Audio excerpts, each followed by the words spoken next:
So I am Emma Vaux. I am the Vice President for Education and Training here at the Royal College of Physicians, and my other role is also as Senior Censor.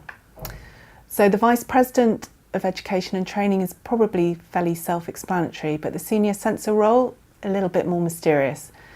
So the Censor role is as old as the President, so 500 years plus one, and is about providing wise counsel to the President, a real focus on education and training, examining, and also on discipline and how we conduct ourselves.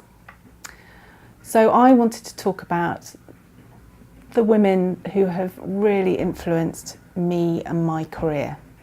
And so to start with is very much about my mother. She was a working mum, she was a chiropodist, and this huge work ethic. In fact, she'd been a nurse in her early career and only stopped when she had children. Then she retrained as a chiropodist, so every day was travelling to London while her two daughters travelled in the other direction to school, and worked and was really focused about her patients. So with that, her drive, her determination was something that both my sister and I grabbed, ran with, and has really run through a thread through the rest of my career, and probably explains my huge drive and why I can't say no to anything. And then as I started off, having qualified and becoming a house officer, the role model for me was the ward sister on my first ward. She was firm but fair, knowledgeable, hugely knowledgeable, but always knew when to ask.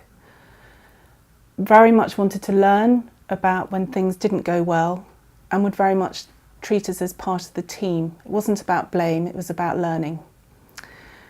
And she just wanted to make a difference.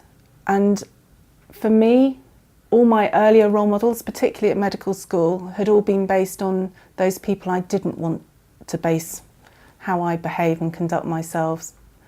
It was all quite negative, quite critical behaviour, but she was very much about us together and what difference can you make together, and above all about being kind to each other.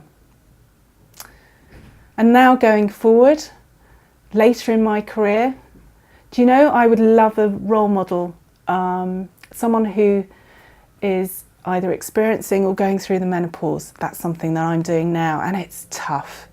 So where do you turn to? It's almost the invisible thing in how we work.